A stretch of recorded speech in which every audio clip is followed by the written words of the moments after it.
Албетте Трамптын жасаганы Венесуэлага бул эл аралык укукка дагы эч кандай дал келбейт. Бир чындыкты айтуу маанилүү. Бул ошол Мадуронун чыныгы чектен чыккан дүйнөдөгү эң зулум диктатордук режим болгондугу бул айкын. Ирандагы бүгүнкү күндөгү массалык протестчилар бүгүн эле башталып калган жок. Күчтүү аскердик жактан күчтөлүк болуп келгени менен элдин жашоосу начар болгон, экономикасы алсыз болгон. Ири державалар эми дүйнөнү өз ара бөлүштүрөбү? Трамптын көздөгөнү эми Гренландиябы? АКШ Ирандагы кырдаалга дагы кийлигишеби? Ушул жана башка суроолорго жооп издейбиз. Мен аты жөнүм Асель Шамилова. Саламатсызбы? 5 январда Нью-Йорктун федералдык сотунда Венесуэланын бийликтен кулатылган президенти Николас Мадуро жана анын аялы Силия Флорестин биринчи сот отуруму өттү.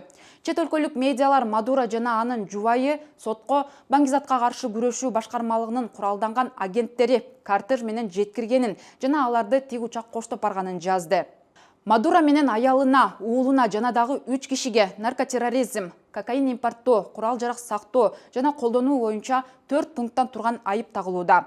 Трамп болсо АКШга деңиз аркылуу мыйзамсыз ташылган маңзаттын көбү Венесуэладан келерин айтып, Мадуро сот жообуна тартылаарын белгилеген.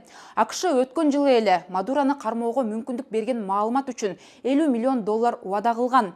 Алгачкы сот отурумунда Мадуро ал дагы деле Венесуэланын президенти экенин, согуш туткуну болуп жатканын айтып, тагылган айыптардын эч биринде күнөөсү жоктугун билдирген. Ал эми жубайы Силия Флорес дагы күнөөсүз экенин айткан. Бул иш боюнча кийинки соттук отурум 17 мартка белгиленди. Каракаста Мадуронун миңдеген тарапташы көчөгө чыгып, АКШдан Мадуро менен аялын бошотууну, Венесуэланын эгемендүүлүгүн урматтоону, ошондой эле мыйзамдуу түрдө шайланган мамлекет башчысын жана жубайын мекенине кайтарууну талап кылышты.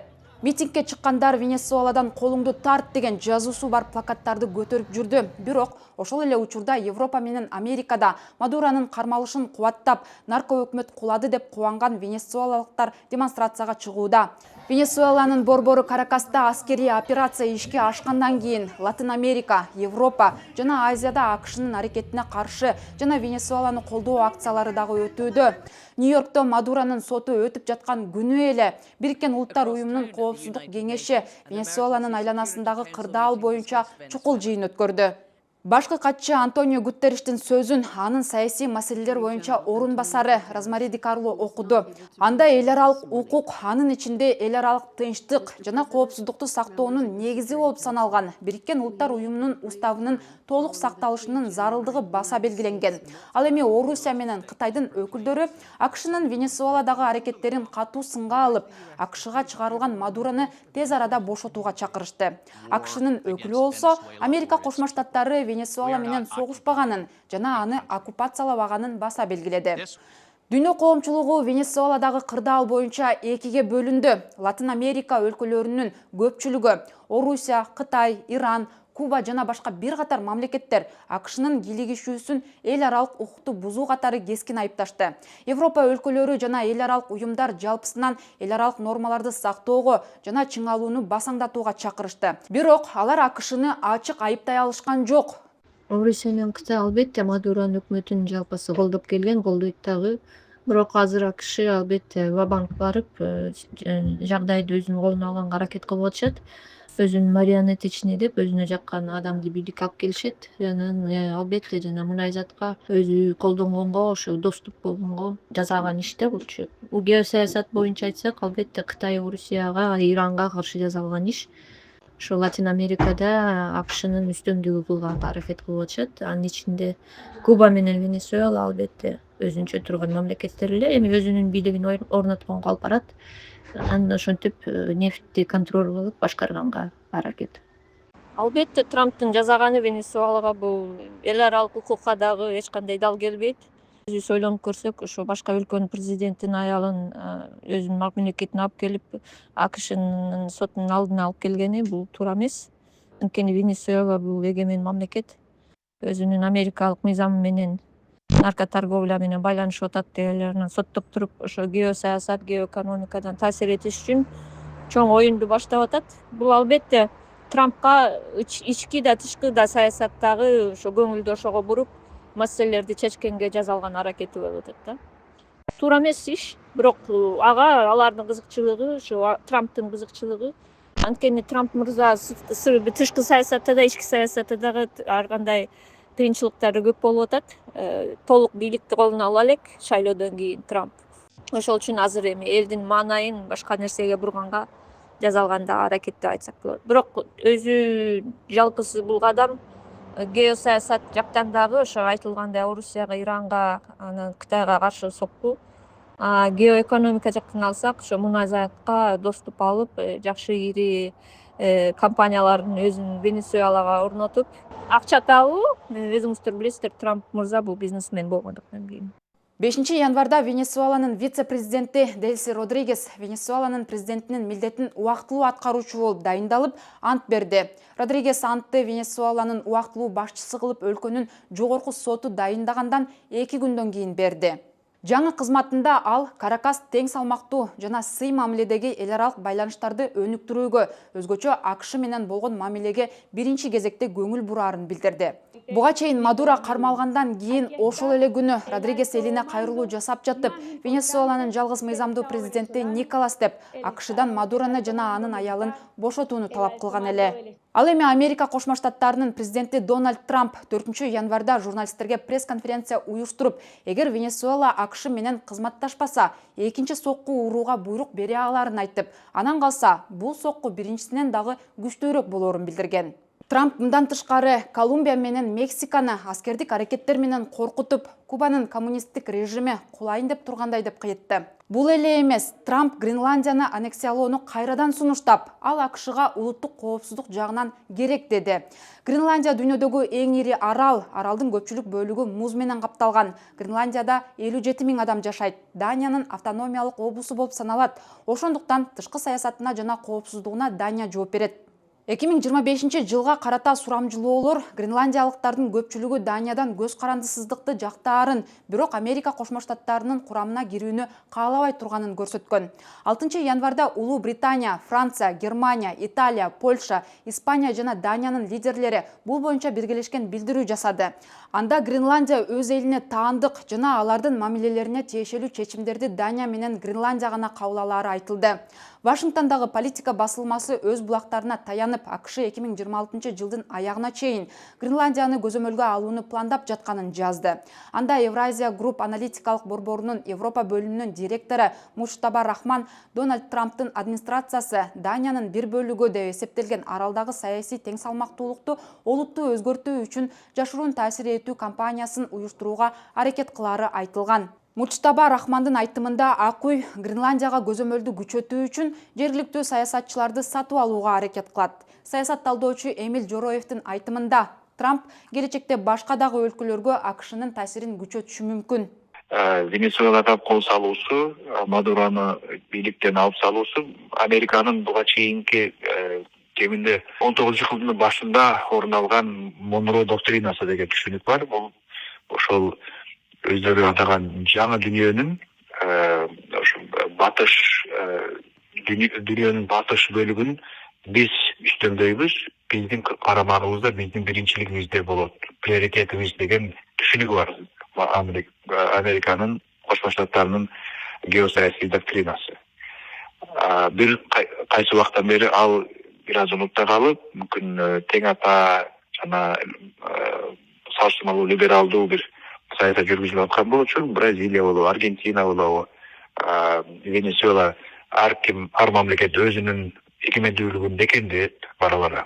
Өз алдынча болуп, байма бай АКШнын саясатына каршы да турган позициялары болчу.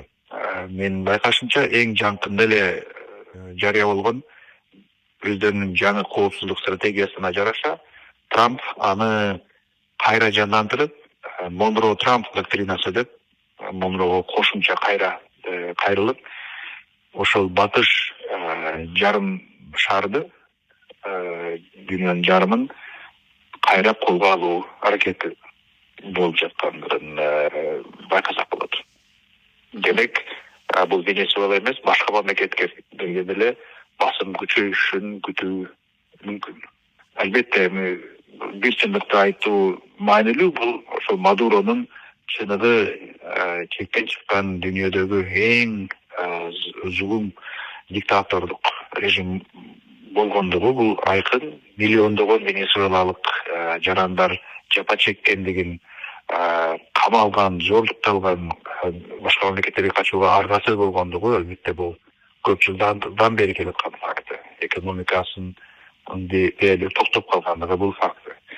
Бирок канча да анын колдоочулары деле болсо керек. 3 январь эртең менен АКШ президенти Дональд Трамптын буйругу менен Венесуэланын президенти Николас Мадуро жана анын жубайы Силия Флорес резиденциядан колго түшүрүлүп, Нью-Йоркко алып келинди. Жубайлар алгач Нью-Йорктогу Стюарт аэропортуна жеткирилип, андан соң тик учак менен Манхэттендеги баңгизаттар менен күрөшүү башкармалыгынын кеңсесине алып барылган. Андан кийин алар Бруклиндеги түрмөгө жеткирилген. 63 жаштагы Николас Мадуро Венесуэланын азыркы саясий тарыхындагы негизги фигура. Ал бийликке 2013 жылы Венесуэланын солчул президенти Уго Чавестин өлүмүнөн кийин келген. Өлкөдөгү оппозиция жана укук коргоочулар ошол учурдагы шайлоонун жыйынтыгын бурмалоолорго жана адам укуктарынын бузулушуна айыптап келген. Эл аралык саясат талдоочулар Мадуронун башкаруусунун тушунда Венесуэла терең экономикалык жана социалдык кризиске дуушар болуп, анын ичинде гиперинфляция, биринчи кезектеги товарлардын жетишсиздиги жана калктын жапырт миграциясы орун алганын белгилеп келишет. Эл аралык аренада анын легитимдүүлүгү бир нече жолу күмөн жаратып, айрыкча АКШ жана батыш өлкөлөрү тарабынан алар анын өкмөтүн авторитаризмге жана демократиялык нормаларды бузууга айыпташкан. Жакында эле АКШнын мамлекеттик департаменти маңзат аткезчилиги менен алектенген картель де Лос Салесте Мадуро жетектейт деп, аны террордук уюм деп тааныган. Ал эми Мадуро бардык айыптоолорду четке кагып, Америка маңзат аткезчилигин шылтоолоп, өлкө жетекчилигин бийликтен кетирүүнү көздөп жатканын билдирген. Венесуэла нефтинин запасы боюнча дүйнөдө биринчи орунда турат. Тагыраак айтсак, бул өлкөдө 303 миллиард баррель мунай кору бар деп расталган. Бул дүйнөлүк нефтинин 17-20%-ын түзөт. BBC жазгандай, акыркы жылдары Кытайга Венесуэладан казылган мунайдын 80%-на чейин кетип турган. Анын ордуна Венесуэла миллиарддаган кредиттерди алган. 7 январда Трамп Венесуэладан АКШга 30-50 миллион баррель жогорку сапаттагы мунай жөнөтүлөрүн айтты. Бул нефть базар баасында сатылып, каражат Венесуэла менен АКШ элинин пайдасына колдонулушун камсыз кылуу үчүн акчаны Трамп өзү көзөмөлдөй турганын айтууда. Ал арада Иранда жашоо кымбаттыгынан улам башталган демонстрациялар 2 аптадан бери уланууда. 4 январда митингчилер менен коопсуздук күчтөрү кайрадан кагылышканын чет өлкөлүк медиалар жазып чыкты. 2025 жылдын 28 декабрында башталган нааразычылык акцияларынан кеминде 36 киши, анын ичинде коопсуздук күчтөрүнүн кызматкерлери набыт болгону айтылды. Митингдер Ирандын борбору Тегеранда соодагерлердин иш таштоосу менен башталган. Ал эми өлкөнүн жогорку даражалуу лидери Али Хаменеи нааразычылык акцияларына чыккандарды тополоңчулар деп атап, аларды өз ордуна коюу керек деген оюн айткан. Бул митингдер жүрүп жаткан учурда Трамп эгер бийлик митингчилерге карата курал колдоно турган болсо, жардамга келүүгө даяр экенин билдирген. Бул коркутууларга Иран дагы жооп берди. Аятолла Али Хаменейнин кеңешчиси Али Лариджани Трампка сак болууну кеңеш берип, эгерде АКШ чындап эле кийгилишүүнү чечсе, бүткүл жакынкы чыгышта башаламандык жана туруксуздук болоорун эскертти. Ал эми Иран парламентинин спикери Мухаммад Багир Галибаф эгерде АКШ Ислам Республикасына каршы кандайдыр бир агрессивдүү кадамдарды жасаса, Иран жакынкы чыгыштагы америкалык базаларга сокку урууга даяр экенин билдирди. Американын Иран өлкөсүнүн ар тарабында жалпы 20га жакын аскердик базалары бар. Алар ошол Оман, Сауд Аравиясы, Катар, Эмираттар, Бахрейн, Кувейт, Ирак, ошол Түркия жана Пакистан тарабында дагы бул аскердик базалар жайгашкан. Бирок эң коркунучтуусу ошол Перс булуңундагы араб өлкөлөрүндөгү аскердик базалар. Андан сырткары ошол Перс булуңунда, Араб деңизинде, Кызыл деңизде дагы бул Американын согуштук кемелери ар дайым жүрөт. Суу алдында, суу үстүндө, ошондой эле баягы атуучу учактарды ташыган кемелер ар дайым жүрөт.